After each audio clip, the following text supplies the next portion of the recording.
I made a micro beach destination in my backyard. I was fresh in my new home and trying to wrestle out a good outdoor activity area from the large walled backyard I had.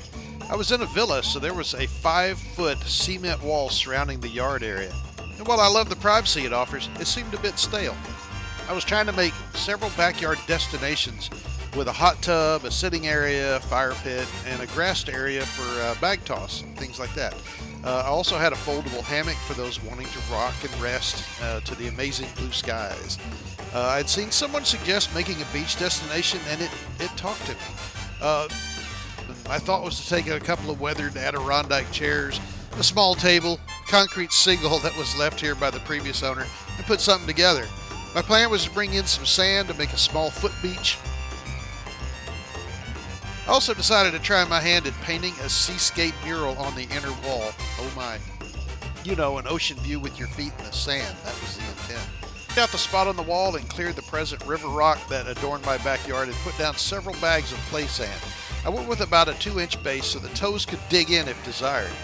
I wanted the sand down first to reduce the amount of grittiness to my paint on the wall in case the sand got messy. I needn't have worried. Acrylic dries very quickly, particularly in the Florida heat. I now had my beach, I just needed my seascape view. The most difficult stroke is the first one, so I tentatively dived in. I started using my palette with a good deal of paint mixed on it for the sky. This turned out not to be the best solution as the wall was taking a lot of paint to cover.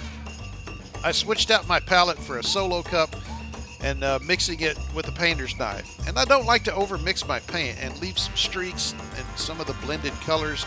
I just think it gives a better view there that way. The human mind seems to grab patterns, and doing the paint like this can give images that they can glom onto that I would have never planned. It adds depth and complexity to a sky background. I started off dark on top and added white gesso to the mix to keep lightening the sky. This kept getting lighter until I reached the horizon tape. Once dry, you can remove the tape for that super sharp horizon line. And there you go, a laser straight horizon line. I started filling that in with the lighter blue paint. I wanted it lightest down closest to the water. And I realized as my brush kind of dipped into the horizon, it didn't really matter because ocean water is not straight. It has little waves in it. So it just kind of kept going that way, not worried about trying to hold that line as tight as I thought I would. Then I just kind of blended it all in, just try to have the sky go down to a little lighter shade as it reached the water.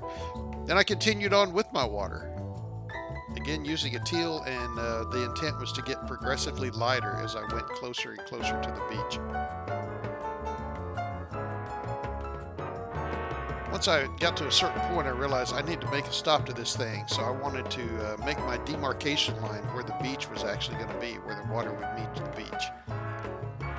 In retrospect, I don't believe the teal color would have been the one I should have used. I should have went for a little more bluish brown, but that's the way it goes. I went back to my palette and a filbert brush, a little bit more detailed type implement now, and there I was just drawing little lines in the water, little wavy lines to give the impression that there was movement going on out there because the ocean is not still.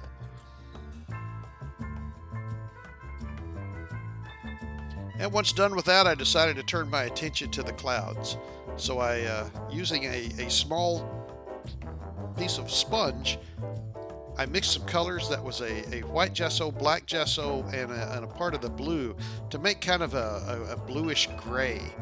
So I'm going in not white, just kind of doing a bluish gray to try to get my clouds looking like I want them. When I was done with having been pretty happy with that, I did take the whiter white and then just kind of dabbing on the top because that's where the sun would be hitting that upper edge.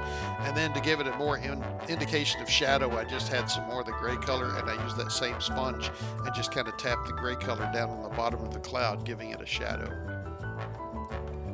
Now was the scariest time for me, is that it was time to make the wave. This is that moment that you realize that it's either going to be great or I've just ruined my painting. So let you be the judge. But anyway, I went in with again kind of a darker gray. I was trying to make a shadow for the underneath edge of the wave.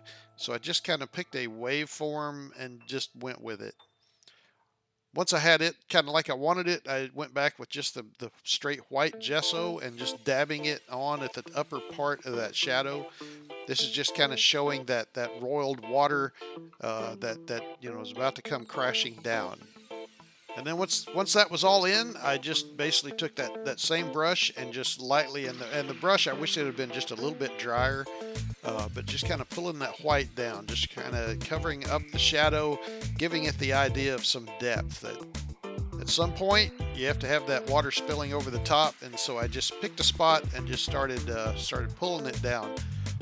Where it hits the water is kind of a chaotic area, so I just used that filbert brush and again some of the bright white and just kind of dab down there, showing that's where the water was striking into itself.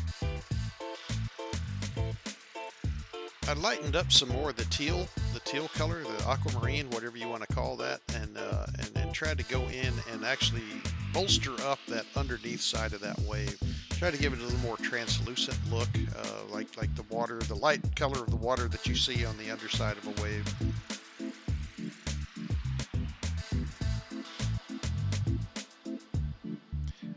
Then I took that same sponge, went through, got some more of the white and the teal color kind of intermixed, and just dabbed it on the edge of what my beach area would have been.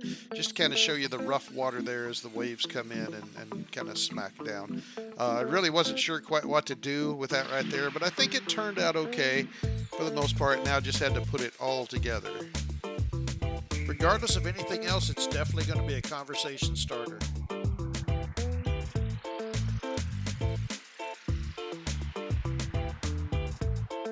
Well, thanks for watching, and if you have any tips for me for painting, I would love to hear them, or if you have any ideas of things I can do with this gnarly backyard, I'd appreciate it.